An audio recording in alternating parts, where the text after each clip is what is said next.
Gutiom Tov, Gutiom Tov, Shana Tova, Bedarkei HaChassidut, Belimud HaChassidut, que vous soyez tout inscrits et scellés pour une bonne et douce année, une année de Géoula. Et comme nous dit la Nourazaken, que tout celui qui participe à sa joie, alors il le fera sortir de l'étroitesse à la largesse. Donc par toutes nos bonnes actions, par le fait qu'on va assister à 3 Edvadouyot, Bezrat Hashem, comme le Rabbi nous le demande. Alors la Nourazaken, il va nous sortir de notre galoute et aujourd'hui même, on va se retrouver au Beth Amikdash. Quel jour c'est vraiment un jour le plus propice pour parler du Tanya aujourd'hui, puisqu'on recommence le cycle à partir d'aujourd'hui. Et donc, je vous propose la traduction et le résumé d'un cours du Rav Chaim et aussi Ginsburg sur justement l'introduction au Tanya. On sait que le Tanya, il est basé sur le Shlar HaKadosh, le Mahal de Prague, le Baal Shem Tov et le Magid de Midrash. L'Admor Zaken ne dit pas que c'est lui qui a écrit le Tanya, il dit juste qu'il a recueilli les propos de ces tzadikim. Le Tanya, il est basé sur la phrase qui Karov Elecha Adavar, mais Ob Efira ou Levera la Soto. C'est-à-dire que la chose, elle est très proche de toi pour la faire. C'est quoi la chose? C'est le service de Dieu. L'Admor Zaken nous enseigne que le Tanya va nous permettre de connaître Akadosh Baruch Hu, de nous connaître nous aussi en Pnimiut, et grâce à ça, on pourra servir Akadosh Baruch Hu d'une manière qu'on n'avait jamais pu le servir avant, aussi profondément, et faire avec autant de connaissances. Disons qu'avant la Chassidut, on faisait les choses, surtout par Kabbalat Ol, on faisait les choses parce qu'on devait les faire, mais on n'avait pas une compréhension d'Akadosh Baruch Hu. Et le Tanya nous enseigne cette compréhension. Alors, de la même manière que Akadosh Baruch Hu, on dit qu'il a créé le monde suivant 3 principes, le Sefer, le Sofer et le Sipur, c'est-à-dire le Sefer, c'est la Torah, le Sofer, c'est Akadosh Baruch Hu, et le Sipur, c'est l'histoire du monde. Donc, on va suivre ce même plan. Alors, on va commencer par le Sefer. Le Sefer, le Tanya, donc, on dit que après que l'Admor Zaken, il a écrit le Tanya et qu'il a commencé à être diffusé, et il est sorti de sa chambre et il a dit aux Chassidim, sachez qu'il y a un grand bruit en haut, car on a annoncé que le Geinom a brûlé et que on ne sait pas où on va mettre le Geinom, et donc on a proposé que on construise un nouveau Gan Eden et qu'à la place du Gan Eden ancien, on mette le Geinom à cet endroit-là. Et il est rentré dans son bureau. Les Chassidim ont essayé de comprendre qu'est-ce que ça voulait dire. Et ils se sont dit, en fait, c'est simple. Avant le Tanya, celui qui fautait, il rentrait au Geinom. Il n'y avait pas tellement de choix. Mais grâce au Tanya, un juif maintenant, il peut servir Hachem avec encore plus de hidour. Et surtout, il peut faire tchouva. Il a une manière, une méthode pour faire tchouva. Et donc, le Geinom, il ne sert plus à grand-chose, puisque si on étudie le Tanya et on pratique le Tanya, alors il n'y a plus besoin de Geinom. Et ça, c'est vraiment quelque chose de très très fort. Et on sait que l'Admor Zaken, il a écrit le Tanya pendant 20 ans, de l'âge de 26 ans à 46 ans. Et qu'il a réfléchi sur chaque mot, sur chaque lettre. Il a passé des heures sur chaque chose. Et son petit-fils, le Tzemar Tzedek, a voulu ponctuer le Tanya, et l'Admor Zaken n'a pas voulu. Il lui a dit que de la même manière que le Sefer Torah, il n'y a pas de ponctuation pour ne pas limiter la compréhension, alors ça c'est la même chose pour le Tanya. On sait que le Tanya, il est appelé la base de la Torah écrite de la Chassidut. De la même manière qu'il y a les 5 Rumeshé Torah, donc là aussi, on a le Tanya, c'est la Torah écrite de la Chassidut. Il y a aussi la Torah orale de la Chassidut, ça c'est tous les enseignements des Rebbeim, les Mamarim, les Likutei Sichot, les Sichot des Rebbeim, ça c'est la Torah orale. Mais la base de la Torah Chassidut, c'est le Tanya. On sait que l'Admor Zaken, il a été emprisonné à cause du Tanya. Parce que le Tanya, justement, comme on l'a dit, il dévoile Akadosh Baruch Hu. Et on sait qu'il y a eu 2 approbations dans le Tanya. Donc il a fallu que c'est-à-dire que, excusez-moi, on va reprendre depuis le début. Le Tanya, au début, c'est l'Admor Zaken, il a fait des copies et il les a distribuées. D'abord, il a distribué au Rabbi Yehuda Leib HaKohen et aussi à Rabbi Zusha Mianepoli.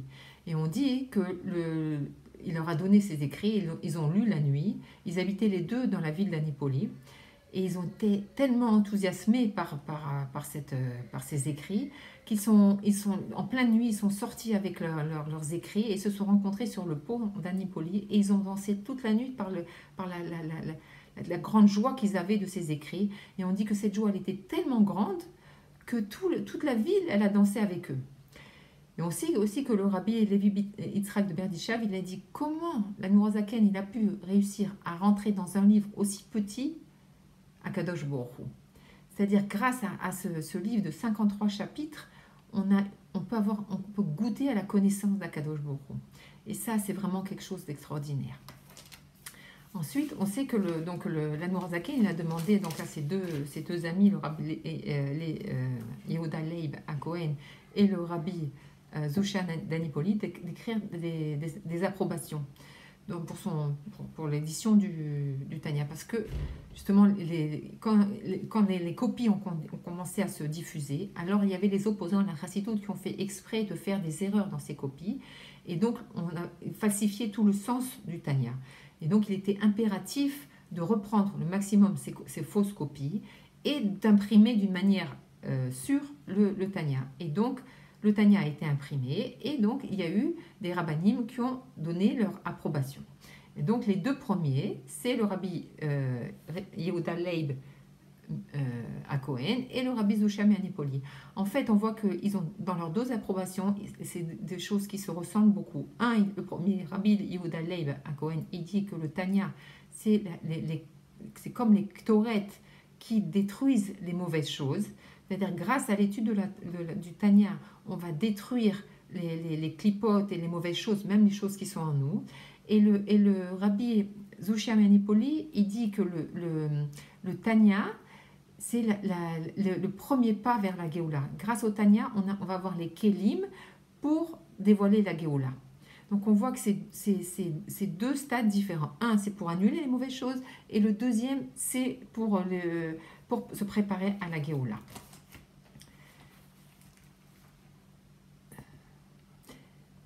On sait que l'Admorazaken, il a voulu que le Tanya il soit fini d'imprimer le 19 Kislev, parce que le Yutet Kislev, c'est la Elola de son rabbi, le Maguid de Mezrich.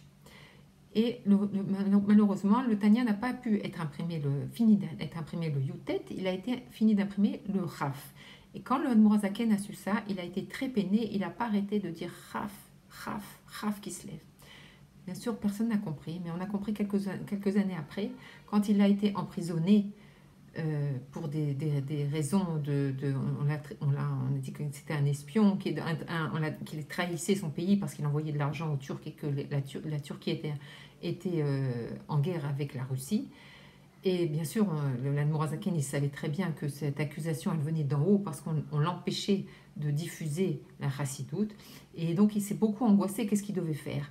Et on sait que pendant son emprisonnement, le Baal Shem Tov et le Maguid de Mezrich sont venus en personne dans sa cellule, alors qu'il n'était plus de ce monde-là. Et il leur a demandé, qu'est-ce que je dois faire? Est-ce que je dois arrêter ou je dois continuer? Et ils lui ont dit, maintenant que tu as commencé, tu dois encore plus diffuser. Et donc on sait que l'Admorazaken, il est resté 53 jours en prison, 53 jours qui correspondent aux 53 Pérec du Tanya, un jour par Pérec. Et donc il a été libéré le Yutet Kislev, mais au lieu de l'amener dans l'appartement où tous les chassidim l'attendaient, il a été par erreur, si on peut dire, bien sûr c'est Behashkara Pratit, il a été amené dans un appartement où il y avait le plus grand opposant à la chassidoute. Et là, il a subi encore un interrogatoire, et on dit que les souffrances morales qu'il a eues ce jour-là a été plus grande que les 53 jours qu'il a passés en prison. Et donc c'est pour ça que le Admorazaken, il savait très bien que Rav Kislev, qu'est-ce qu'il allait avoir. C'est pour ça qu'il voulait que le Tanya soit terminé, Yutet Kislev, pour éviter de passer par ça. Donc on voit à quel point le Tanya il est grand, à tel point le Tanya il est important et qui nous permet de rentrer dans ce shlav de la Géoula Bezrat Hashem. Donc ça nous permet de dévoiler justement toute la force du Tanya pour arriver à diffuser la chassidoute. Et on voit que le rabbi, il a demandé on imprime le Tanya dans tous les endroits du monde. On sait que vraiment, dans tous les endroits, même, on sait qu'à Haran, où il y avait justement, on dit que l'endroit le plus bas du monde, le Tanya, il a été imprimé. Il a été imprimé vraiment dans chaque endroit du monde et distribué d'une manière éclatante dans le monde entier, parce que le rabbi expliquait que grâce au Tanya, on va justement, on dévoile la Géoula, et donc d'où l'importance d'étudier le Tanya chaque jour.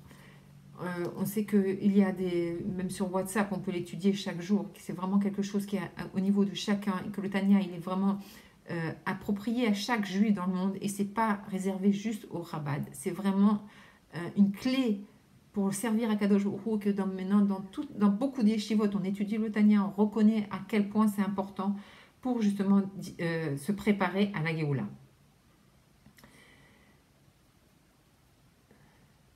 Alors, le rabbi Shmuel a dit à son fils que 3 prakim de Torah, 3 Teilim par jour et 3 Perek de Tanya, c'est une bonne recette. C'est une sgoula.